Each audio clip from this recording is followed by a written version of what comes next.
super long time. Like it's gonna like the time it took to build this up.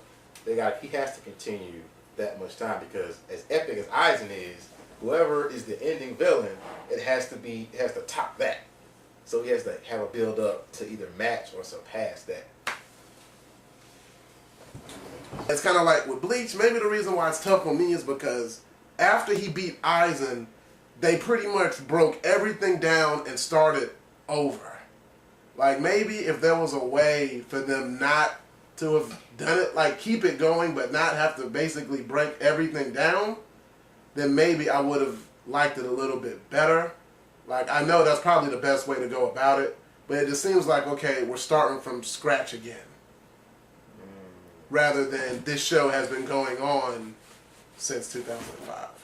It feels like, you know, in the comic book world, they call it a reboot. Kind of like how like, because actually DC Comics are doing this in September. Like a lot of their long running stuff is gonna start with a #1. So I think like that's kind of how it feels like with Bleach, especially you know the way you see about it, kind of like how it's like Bleach is going on, however a chapter is, and it feels to you like it's like okay, volume 2 of Bleach, #1. Right. And you're starting from the beginning, so it's like it kind of devalues all of that. It devalues his sacrifice. I can understand how it might devalue it because like I give all my powers. Okay, I'll get it back later. Because I kind of felt that way in Dragon Ball Z, in the Cell saga, when Goku died, and then Gohan beat Cell. So then I was like, I thought that was perfect. I thought it was great. Then Goku comes back, and I got mad. So, Goku's just not gonna die. So let's just start killing him. Stop the charade. Don't try to toy with my emotions. Goku just pops to a new planet, puts a halo on, comes right on back. Hey guys, you know I died Tuesday, but hey, what's going on? Today's Wednesday. They even So, with me for Bleach, like I said, I felt that it should have ended with Aizen, or at least something happening in which somehow, you know, Aizen he just go break out like as soon as they place him in jail, and then somehow Ichigo's power returns. You know, however they would have drew it up, wrote it in, whatever, and then he kills him because you know, for those who keep up with Bleach, has a problem with killing people. He'll fight all day, but he's not gonna murder anyone. And that's where the problem was for me, because when he beat him, I was like, yeah, you should have killed that guy. Like, no hesitation.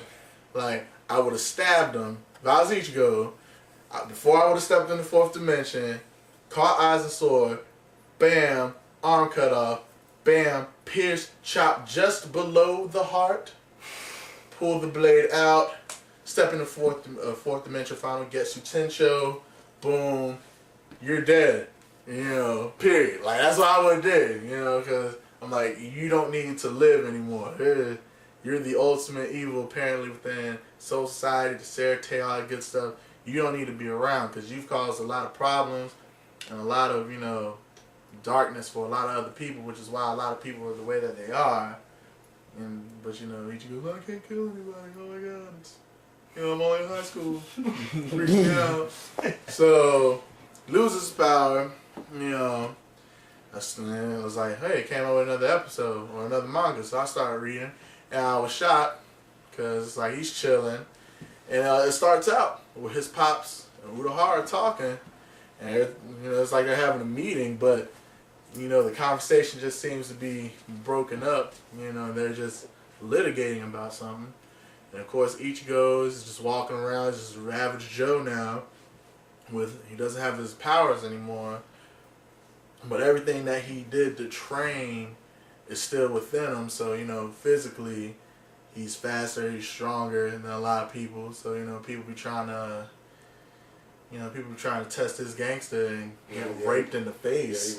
Yeah, and it was like he was already fighting before, but now it's like, Jesus Christ, like this man's the man. And it becomes like a quick volcano high type thing. Like it's like he's just running the school. Because all the clubs are like, hey, Ichigo, we'll pay you this amount if you protect us for this amount of time. Because you're like the strongest person, apparently, because nobody can mess with you. Even grown people are talking to him about this stuff. So I'm like, hey, this is pretty funny. It's like a Volcano High type thing.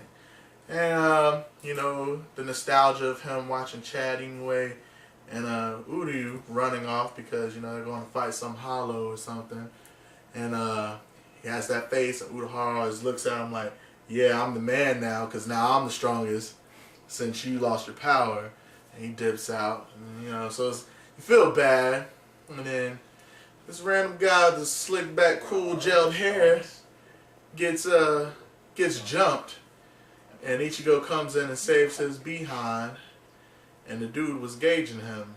And as the story progresses, you find out that the dude who was gauging him was actually trying to prepare him for what was coming ahead, because he starts training him up and explaining to Ichigo the reason why he was able to become Soul Reaper in the first place. Because initially, everyone thought, oh, he touched the Soul Reaper sword, the energy passed from her to you, so you were a substitute Shikigami for that amount of time till she got her power back. But of course, she takes her shit back and he gets his own power. It's like, oh, something special about him. Apparently, this new power that they brought into play called Full Brain explains a lot of stuff. Full Brain, apparently, if you were within the womb, your mother, and she or your family is attacked by a hollow, 9 out of 10, and they survive this attack, 9 out of 10, some of the hollow's essence, along with what's going on with the Ryatsu, gets transferred into the child. So therefore, when you're born, you can already have some type of odd ability, which explains why Ichigo was able to see ghosts in the first place, because he didn't even understand it as a child. Had his father already came out and told him the truth when he was developing, he would have already knew about the power that he already has. But his father wanted him to be as normal as possible, so he tried his best to hide it from him. And then it explains how Chad got power, and anyway, because their stuff is full brain as well, you know. And he started learning a little more, and you understand that Rukia's sword acted as like a lightning rod and or catalyst to unlock what Ichigo already had inside, but because he used it and reverted it as a Soul Reaper, that's what it manifested as. So when he loses his power and he starts getting it back, initially all the power he's using is, you know, when he was a Soul Reaper, because apparently Full Brain reacts on what it is that you're passionate about, whatever drives you in this world, things of that nature. Obviously for Chad, it was pride in his, you know, heritage and things of that nature, which is why his arms become like this awesome ass armor, and it's just his skin. You know, Inoue, it's her hair, and you know how she cares for people, while hers, you know, manifests that way. Ichigo was prideful most and passionate about when he was a Soul Reaper, so that's how his powers manifested. And it's paying dividends. He's becoming a new guy. He's still being a little B.I. about things, but you know, the resolve has once again returned, and now he's to the point now, because of the new villain that is coming into play, Takashima, because of his innate ability with his full brain to pierce you and then insert himself into your memories to where he can augment how you feel about him. He's done it to everybody that around Ichigo except the guy he saved, Genjo, who trained him with his full brain, and Ichigo. So apparently this guy's a great mind fucker and turning everyone who loves Ichigo against him through his influence of will of himself over them.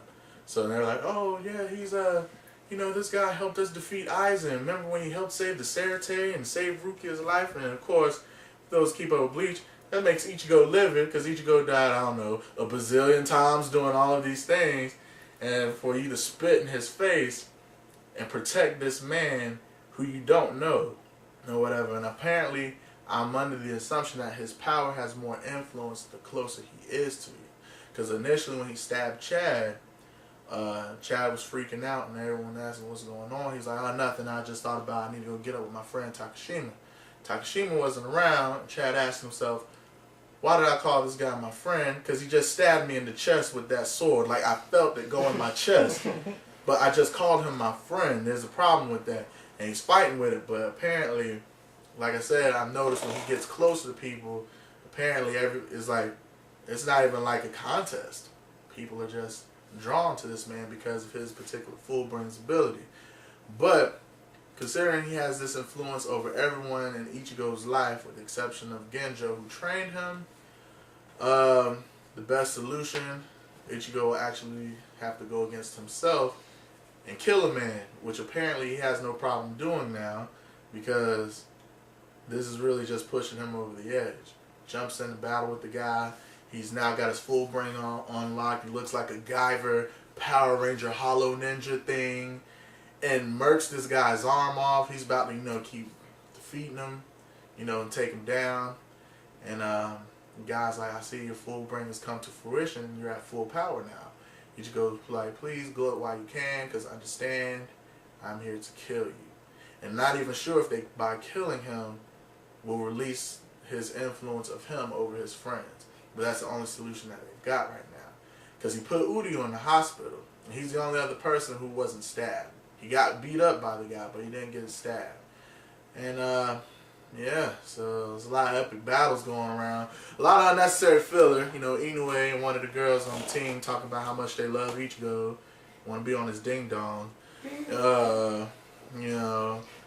a lot of unnecessary stuff going around. But story-wise, I'm actually enjoying it more because it explains a lot of the things that I was questioning in the beginning. Like how such and such got their power, or how did things manifest, and it even explains that much more why Ichigo was already beastly to begin with, because he had a power line dormant that he didn't even use.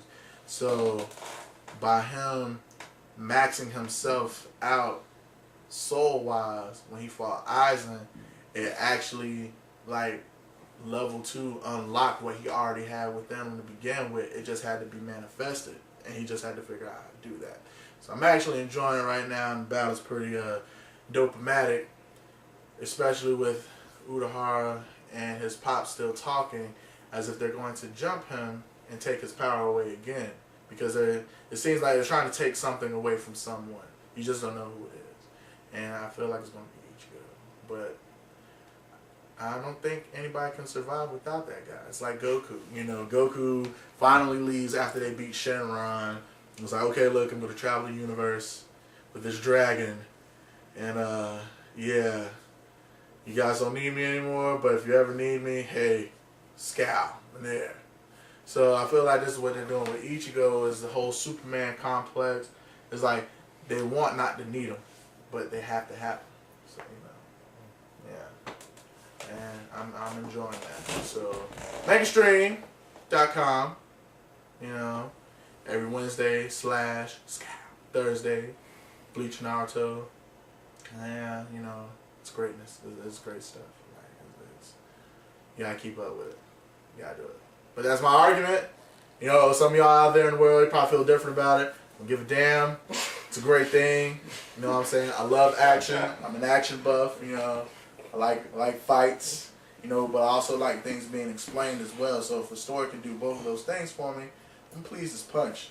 So yeah. As punch. Like my pants. Kool-Aid red.